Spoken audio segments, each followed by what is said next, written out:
morning student. Welcome in online classes. Today we are continuing our first chapter, the matter in our surrounding.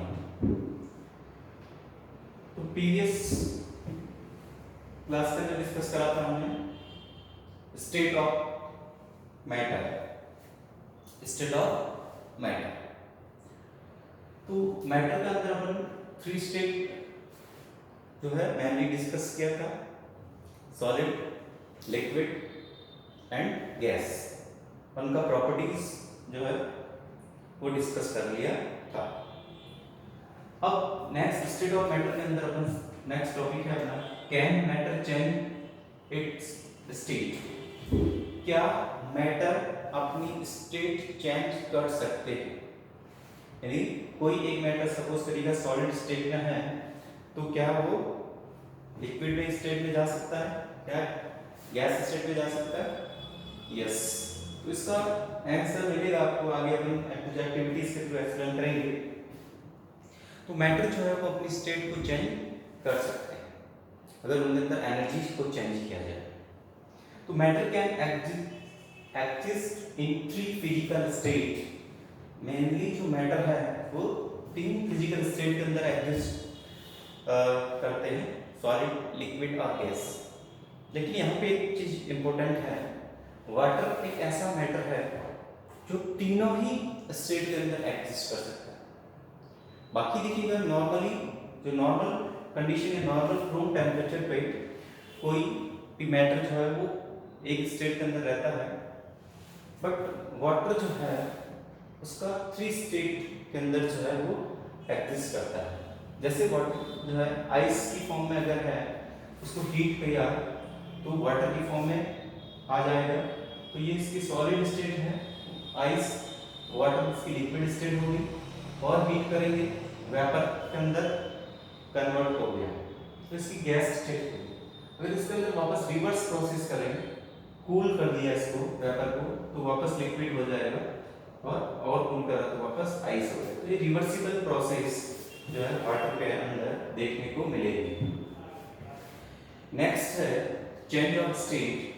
तो change of state का हमने समझाया कि क्या होता है डेफिनेशन. अगर तो change of state a substance from one physical state to another is called change of state.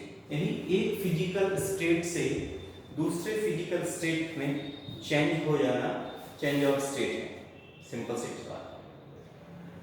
अब देखिएगा the physical state of any matter can be changed by any of the following method. किसी भी matter की physical state जो है वो किन किन तरीकों से चेंज हो सकती है? तो फर्स्ट मेथड है बाय टेम्परेचर. बाय टेम्परेचर से जो है वो फिजिकल स्टेट चेंज हो सकती है. सेकंड है बाय प्रेशर. और थर्ड जो है वो है temperature and pressure both. In 3 condition के अंदर मैटर का फिजिकल स्टेट जो है वो चेंज हो सकता है. अब देखिएगा यहां पे अपन फर्स्ट जो है reason of change of state temperature. तो इसका इफेक्ट अपन यहां पे समझते हैं. Effect of change of temperature.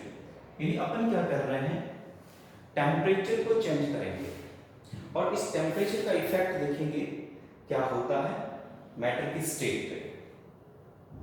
यहाँ पर एग्जांपल जैसे लिया मैंने वही ऊपर वाला एग्जांपल, आइस जो है वो सॉलिड स्टेट के अंदर होगा. तो इसको अगर अपन हीट कर रहे हैं इसका मतलब एनर्जी दे रहे हैं इसको. जैसे ही एनर्जी दिया तो इसके जो पार्टिकल्स थे उनके बीच में फोर्स ऑफ अट्रैक्शन वो कम होता है क्योंकि उनका पार्टिकल्स का काइनेटिक एनर्जी इंक्रीज होगा और इस पार्टिकल जो है वो डिस्टेंस में चले जाएंगे तो ये वाटर में कन्वर्ट हो गए. वाटर को हीट और देंगे यानी एनर्जी दिया तो और एनर्जी बढ़ेगी पार्टिकल्स की काइनेटिक एनर्जी. पार्टिकल्स और डिस्टेंस पे जाएंगे और गैस स्टेट ऑब्टेन करेगा। रिवर्स प्रोसेस कर सकते हैं, वापस इसको कूल डाउन करेंगे तो वेपर वाटर में, वाटर जो है वो आइस के अंदर कन्वर्ट हो सकता है। ये रिवर्सिबल प्रोसेस है। तो यहाँ पे जो है फिजिकल स्टेट जो है वो चेंज हो रही है, solid liquid gas, gas liquid solid. तो ये फिजिकल स्टेट में चेंज जो है वो हो रहा है, वाटर के केस में हमने डिस्कस किया। अब इसी इफेक्ट ऑफ टेम्परेचर को शो करने के लिए आपका यहाँ पे एक एक्टिविटी है, एक्टिविटी नंबर 1.12।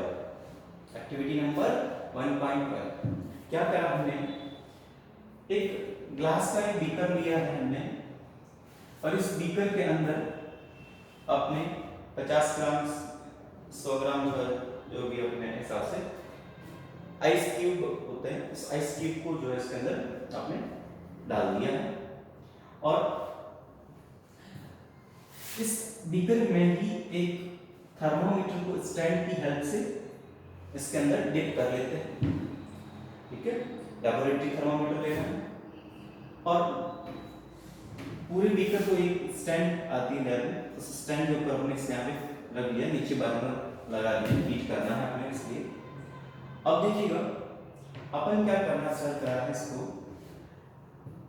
हीट करना स्टार्ट करेंगे तो बीकर में जो अपने आइस क्यूब लिया है, ये आइस क्यूब क्या होगी, मेल्ट होना स्टार्ट करेंगे। ठीक है, आइस क्यूब सॉलिड स्टेट है और जैसे ही आपने इसको हीट करा यानी एनर्जी दिया तो क्या हुआ, इसको ऐसे समझिएगा।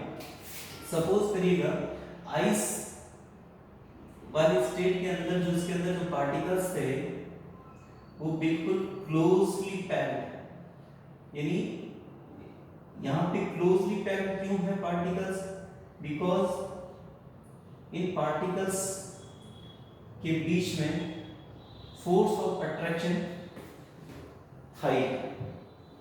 तो इस कंडीशन के अंदर जब आइस स्टेट के अंदर ये सॉलिड है, इसका रीजन क्या है कि पार्टिकल्स के बीच में फोर्स ऑफ अट्रैक्शन बहुत ज़्यादा हाई है, इस वजह से पार्टिकल एकदम क्लोज है।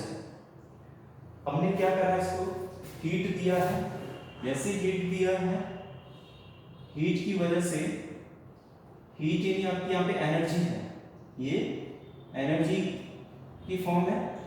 हीट दिया इसका मतलब क्या होगा, हीट जो है वो एब्जॉर्ब करेंगे ये पार्टिकल्स, ये पार्टिकल जैसे हीट को एब्जॉर्ब करेंगे तो ये जो एनर्जी है आपकी, ये एनर्जी इन पार्टिकल्स की काइनेटिक एनर्जी को इंक्रीज करेंगे।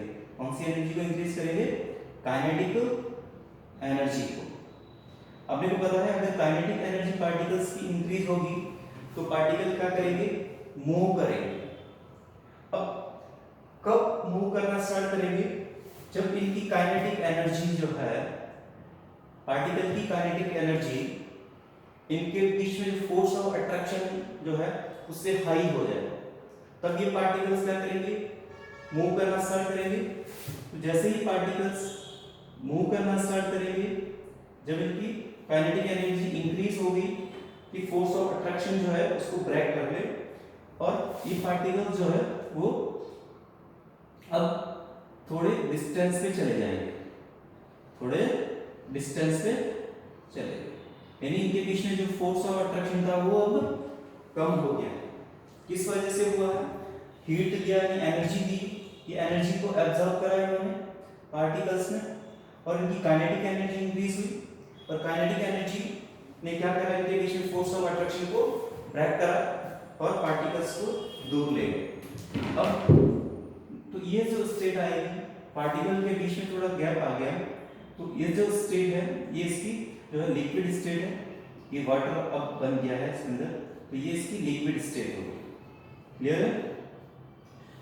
तो यहाँ पे अब वाटर को और ज्यादा अपन और हीट कर रहे हैं, यानी और इसको एनर्जी दे रहे हैं पार्टिकल्स को। जैसे ही पार्टिकल्स को और ज्यादा हीट कर रहे हैं, और ज्यादा एनर्जी दिया आपने, तो और इनकी काइनेटिक एनर्जी इंक्रीज होगी और काइनेटिक एनर्जी का इंक्रीज होने से ये जो पार्टिकल्स है वो और ज्यादा डिस्टेंस मेंटेन करेंगे। ठीक है, तो ये पार्टिकल्स जो है वो और ज्यादा डिस्टेंस मेंटेन करना। काइनेटिक एनर्जी वैसे पार्टिकल और ज़्यादा दूर दूर हो जाएंगे और इनके बीच में ज़्यादा गैप हो जाएगा पार्टिकल के बीच में, तो ये जो स्टेट आएगी ये वेपर की फॉर्म में रहेगा, वेपर की फॉर्म में आ गया वाटर, तो इस गैस स्टेट है। फिर अब आपने ये एक्टिविटी के अंदर अपन ये बता रहे हैं आइस को आपने हीट करा तो ये वाटर के अंदर कन्वर्ट होगा, और ज्यादा हीट करेंगे अपन तो ये वेपर के अंदर कन्वर्ट होगा। अपन जैसे ही हीट करते थे, जैसे ही वाटर के अंदर कन्वर्ट हो रहा था, ये ग्लास स्टाइलर है, ग्लास की रॉड है, इसकी हेल्प से अपने को इसको मिक्स कर लेना ताकि इक्वली जो है ये हीट अप होता रहे। ठीक है। अब एक चीज आपने को यहाँ पे समझना है, जैसे ही वाटर को अपने पर आइस को हीट करा तो अपने हीट एनर्जी देने की वजह से इसके पार्टिकल डिस्टेंस पे गए क्योंकि इनकी काइनेटिक एनर्जी इंक्रीज हुई। यहाँ पे एक चीज आप देखेंगे कि ये जो थर्मामीटर हमने लगाया है टेम्परेचर नोट करने के लिए यहाँ पे लगाया है। अपन देखेंगे कि जब अपन हीट कर रहे होते हैं, आइस जब मेल्ट होना स्टार्ट होता है उस टाइम तो इसकी जो रीडिंग होती है 0 डिग्री होती है। वैसे आइस का जो मेल्टिंग पॉइंट है वो 0 डिग्री, तो 0 डिग्री शो हो रहा होता है जब आइस वो मेल्ट होना स्टार्ट होता है। कितना शो हो रहा था? 0 डिग्री सेल्सियस इसके अंदर शो होगा जब आइस मेल्ट होना स्टार्ट होगा। अब एक चीज आप देखोगे, आप इसको हीट कर रहे हो, मान लीजिएगा एक पूरा आइस आपको मेल्ट होने में 5 मिनट्स ले रहा है। 5 मिनट तक इस थर्मोमीटर के अंदर रीडिंग के अंदर कोई भी इंक्रीज देखने को नहीं मिलेगा, यानी ये 0 डिग्री पे ही रहेगा। इसके अंदर जो मर्क्यूरी का जो थ्रेड है वो 0 डिग्री सेल्सियस शो करेगा। तब तक टेम्परेचर इंक्रीज नहीं होगा जब तक ये कंप्लीट आइस जो है वो मेल्ट नहीं हो जाए। ठीक है। अब ऐसा ही एक फिनोमेना आपको और देखने को मिलेगा। जैसे ये मेल्ट हो गया, आप हीट कर रहे हैं, अब ये वाटर जो है वो हीट होगा, टेम्परेचर इंक्रीज होगा, तो ये कंडीशन आएगी जब वाटर वेपर के अंदर कन्वर्ट होना स्टार्ट होगा। यानी जैसे मान लीजिए 100 डिग्री पे जो है वो वाटर वेपर के अंदर कन्वर्ट होना स्टार्ट हुआ, यहाँ पे आके फिर टेम्परेचर कांस्टेंट हो जाएगा। अब ये टेम्परेचर तब तक यहीं पे रहेगा, सो होगा जब तक कंप्लीट वाटर वेपर में कन्वर्ट नहीं हो गया। यानी क्या बोल सकते हैं, मैटर का अगर स्टेट चेंज हो रहा है उसमें टेम्परेचर जो है वो कांस्टेंट हो जाता है। इस चीज को अपने यहाँ पे ग्राफ के फॉर्म में एक्सप्लेन कर रहे हैं। तो ये ग्राफ आपको क्या शो कर रहा है? ये ग्राफ के 2 एक्सिस लिए हैं, इसके अंदर एक तरफ टाइम और टेम्परेचर को शो कर रहा है। तो देखिएगा पहला कंडीशन के अंदर देखिएगा ये जो ग्राफ बनाया हमने A to B, ये ग्राफ शो कर रहा है आपको conversion of ice to water, यानी आइस मेल्ट होने का यहाँ पे शो कर रहा है। तो यहाँ पे देखिएगा कि ये ग्राफ आपको दिखा रहा है कि टेम्परेचर जो है वो टाइम के साथ में कांस्टेंट बना हुआ है, कोई भी टेम्परेचर के अंदर इंक्रीज नहीं हो रहा है। ये 0 डिग्री है मान लीजिएगा, तो ये 0 डिग्री सेल्सियस जो है वो कांस्टेंट है A to B, यहाँ से यहाँ तक। मान लीजिए 5 मिनट मैंने गर्म करा, ये आइस मेल्ट होने में लगा, तो 5 मिनट तक इसका टेम्परेचर यही रहा, 0 डिग्री सेल्सियस ही रहा, यानी टेम्परेचर के अंदर कोई चेंजेस नहीं हुआ। ठीक है। तो ये ग्राफ आपका स्टेट है। अब अपन और हीट कर रहे हैं, अब वाटर को हीट करेंगे, यहाँ पे आके आपका वाटर जो है वो वाटर आ गया। अब वाटर को जैसे हीट करोगे तो यहाँ तक पहुँचते पहुँचते ये पूरा जो है वो टेम्परेचर इंक्रीज को शो कर रहा है, धीरे धीरे टेम्परेचर इंक्रीज हो रहा है, टेम्परेचर बढ़ रहा है। यहाँ पे आने के बाद अब ये वेपर में कन्वर्ट होना स्टार्ट हुआ, तो जैसे ही C से D वाला जो ग्राफ है ये आपको क्या बता रहा है कि वाटर जो है वो वेपर में कन्वर्ट हो रहा है।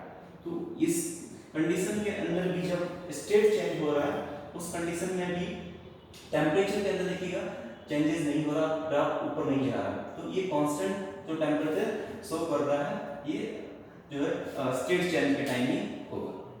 अब इसका रीजन समझिएगा, क्या वजह है कि जब स्टेट चेंज होगा उस टाइम टेम्परेचर के अंदर चेंजेस होगा।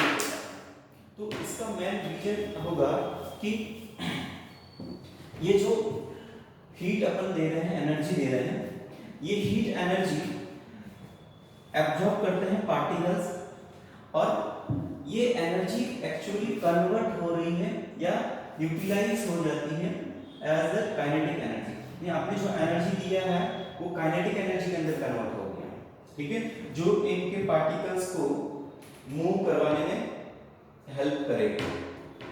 आपकी जितनी भी एनर्जी है वो कहाँ चली जा रही है, काइनेटिक एनर्जी की फॉर्म में। इसी वजह से पार्टिकल जो है वो दूर दूर जा रहे हैं और इनके बीच में जब फोर्स ऑफ अट्रैक्शन कम हो रहा है, पार्टिकल दूर जा रहे हैं, तो इनकी स्टेट में चेंजेस हो रहे हैं। क्लियर? तो यहाँ पे अपने दो चीजें समझनी है, मेनली आपको ध्यान रखना है कि हीट देने से आइस के अंदर, पार्टिकल के अंदर काइनेटिक एनर्जी इंक्रीज हुई और इनके बीच में फोर्स ऑफ अट्रैक्शन पार्टिकल्स के बीच में जो है वो जो कम होने की वजह से पार्टिकल दूर दूर जा रहे हैं काइनेटिक एनर्जी की वजह से, ठीक है। और दूसरी चीज है, स्टेट जब चेंज होगा, उस स्टेट के चेंज होने के टाइम में जो है टेम्परेचर हमेशा कांस्टेंट रहेगा। फिर ये चीज अपने को, और उसका रीजन समझ में आ गया। टेम्परेचर कांस्टेंट क्यों होता है? क्योंकि जो भी एनर्जी अपन दे रहे हैं वो काइनेटिक एनर्जी की फॉर्म में कन्वर्ट हो जा रही है, इसलिए टेम्परेचर जो है स्टेट चेंज के टाइम इंक्रीज नहीं होगा। क्लियर? तो ये एक्टिविटी अपने को जो है यहाँ पे ये बता रही है effect of temperature on matter, state of matter. Clear? तो अब देखिएगा आपको क्या करना है।